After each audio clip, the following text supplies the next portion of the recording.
Howdy, my name is Analee Villagomez. I am Chamorro. I live here in the island of Saipan and come from a really large family. I live in Esperito, but grew up in, well, at least I could say that I grew up in Chalancanoa because my grandmother was there and I went to school there. I find myself going back to that village just to feel at home again because of my childhood. It is a privilege to be an islander here in the CNMI. I understand that I'm here and it's a U.S. territory, like Guam, American Samoa, Virgin Islands, and Puerto Rico. There are those 5 U.S. territories, and so I think that with the language fading away and the culture, this has driven me to do a lot of creative things with art. So I'm an artist, and I have worked with a lot of canvases, with the medium of acrylic being the medium. And I have worked with resin to do some other art. And then I switched over to jewelry because I went to the Northern Islands, I lived there, returning with a lot of shells and was gifted orange spondylus shells. I did not know what to do with them until I heard the story behind what that was. It was Chamorro beads. So Chamorro money beads became a thing at my level now. I understand what it is. So I use art to reach out to the people to revive Marianas. If you think about it, if the culture and the language is fading away, tradition, you might want to think about reviving it. So because of all those amazing people when I was younger, I saw a teacher who moved from Guam to Marianas High School. She was teaching dancing, like she was teaching all the cultural dances, and I was like, wow, that's nice. I have my uncle who was always camping. He was part of the Boy Scouts, and he taught us how to camp and stuff like that, and it made me understand nature. My dad fished a lot. We would hold the guagua, the sack, and walk with him.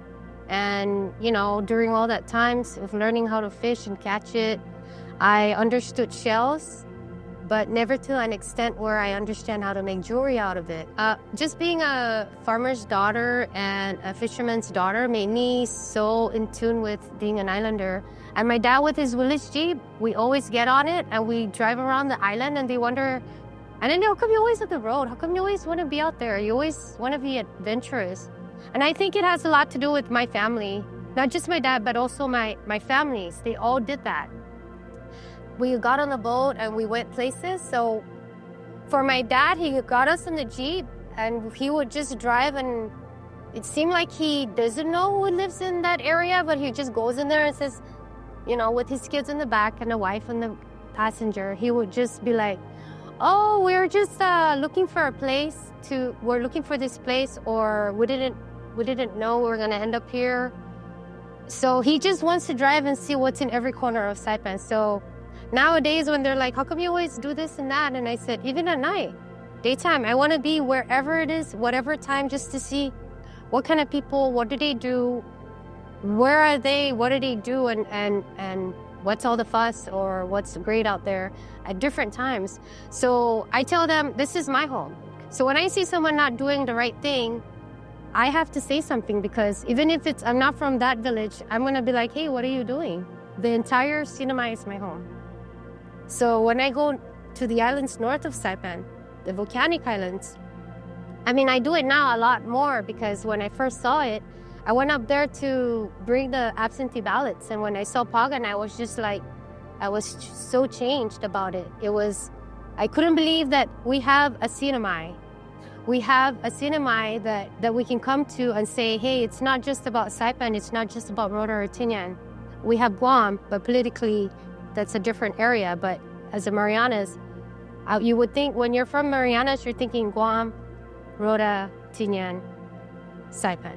That's it. But when I saw islands north of Saipan, I'm like, oh my gosh, this is the CNMI. This is ours. This is what they were saying. When I went to Guam, I was taught by so many people there, amazing people, educated people, about the history.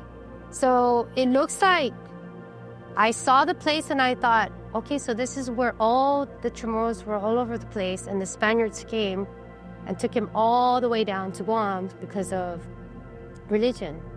And now I'm seeing that little by little we start to spread out.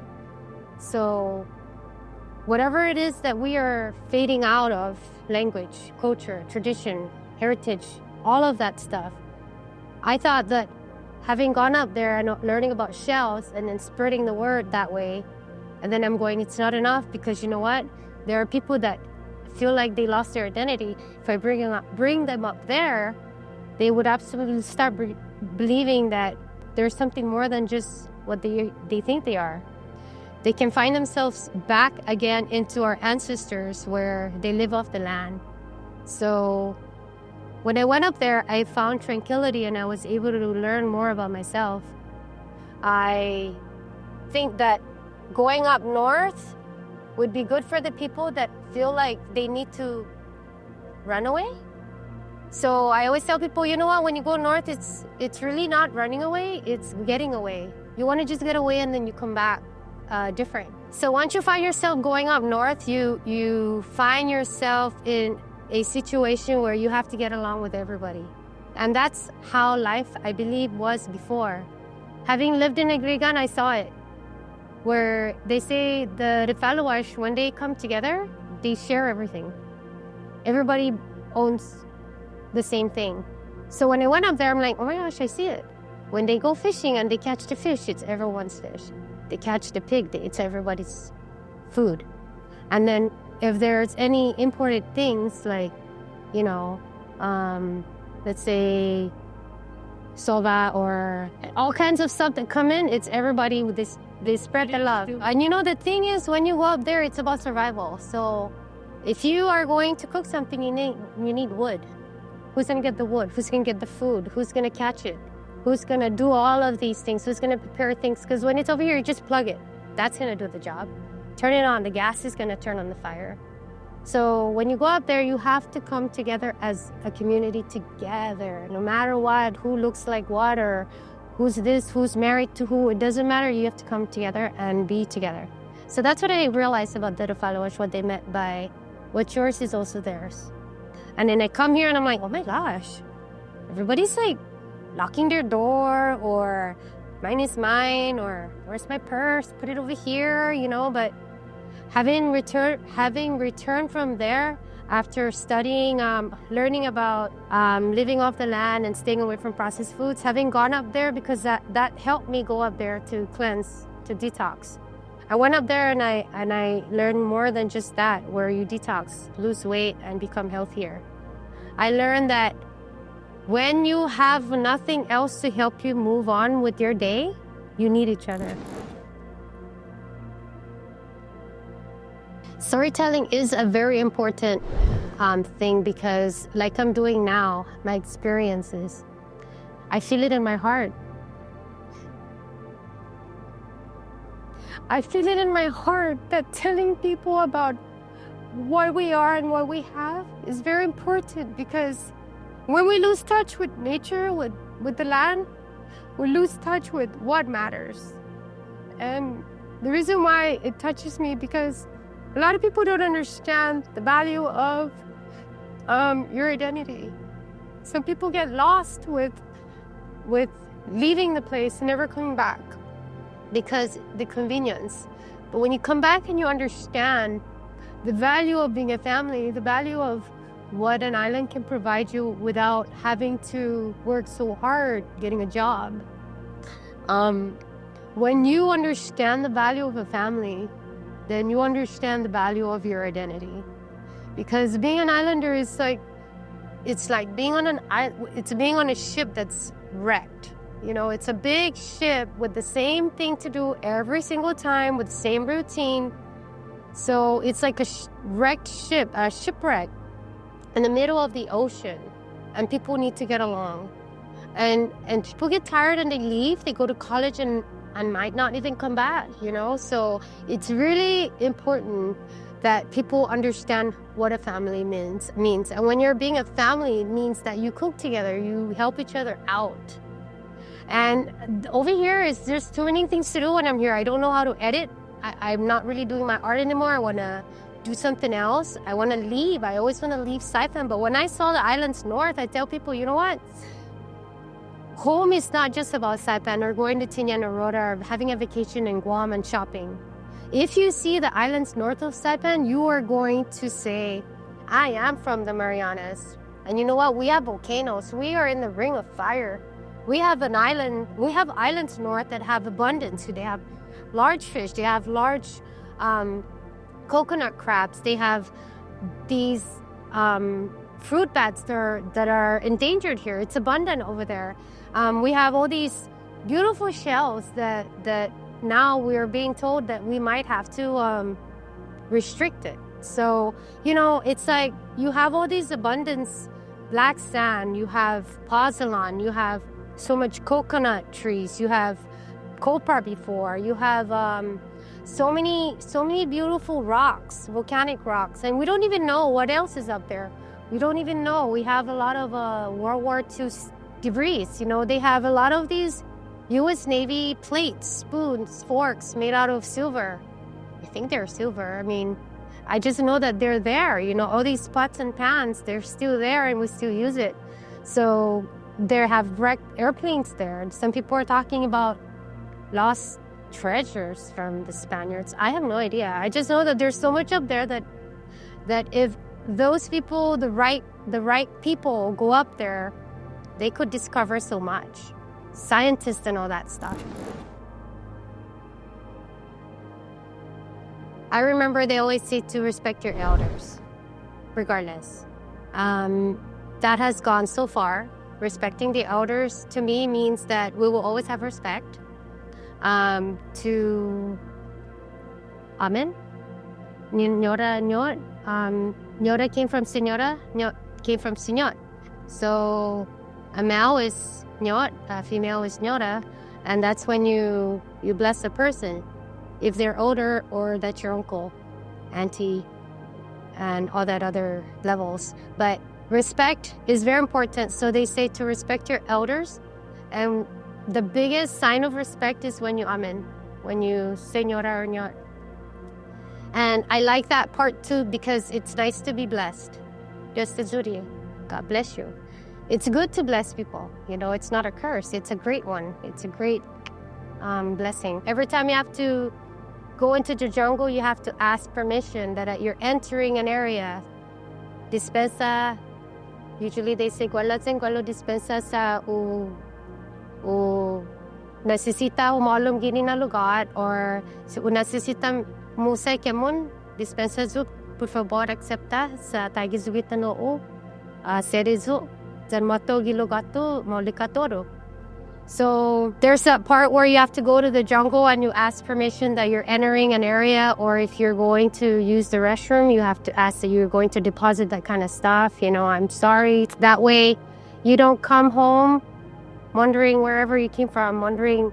It's important that you ask so that when you come home and they tell you what did you do in the jungle, where, and then you're like, I don't remember.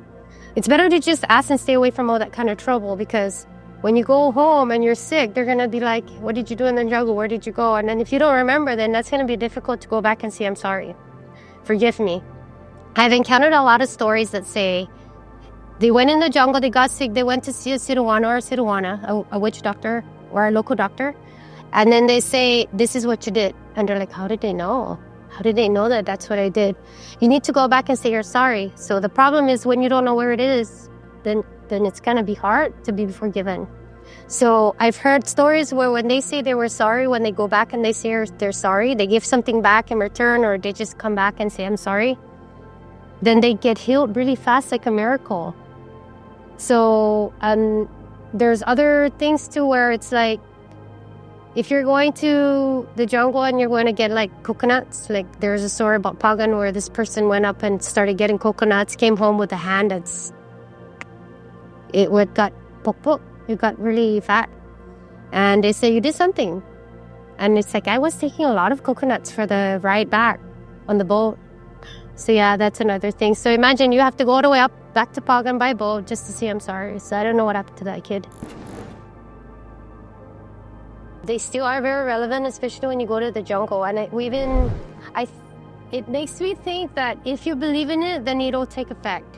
Because there are some people, like people that are not from here, they come here and then they go into the jungle and they do their science things or their exploration, but never get sick. So how they say, ano hongi pues masucede sempre ang gintion hongi pues tisinya.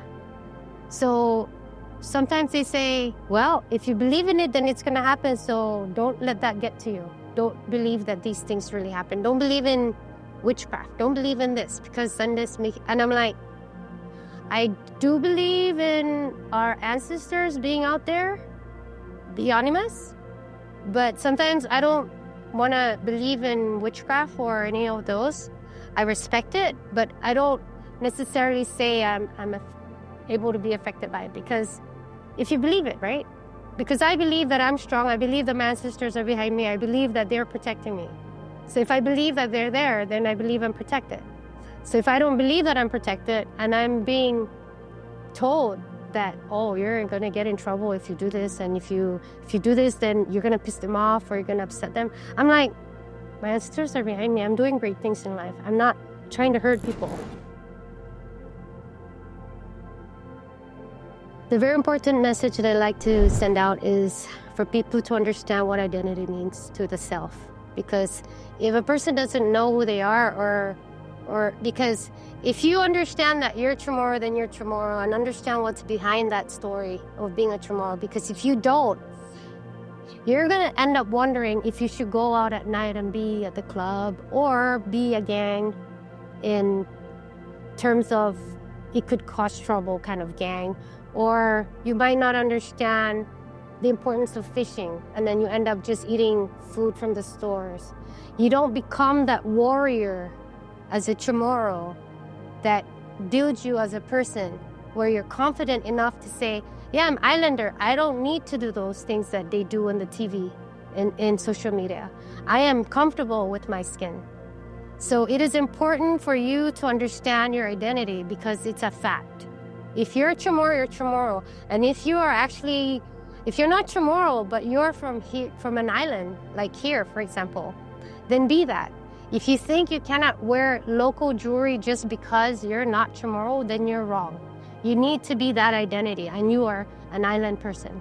If you're born somewhere else and you come here and you feel this is home, be that person. Be an islander. Be like Chamorro if you want. Because Chamorros will respect you more if you respect their culture and their language and everything else. Everything Chamorro you do around Chamorros is great, because it's going to work out. That's what you call together, working together. That's a community that works. But if you come here and you try to challenge the Chamorros or the Falawash, if you challenge the people where you are, where they belong, if you challenge them, then you're just actually causing friction. And that's not what we want in the world.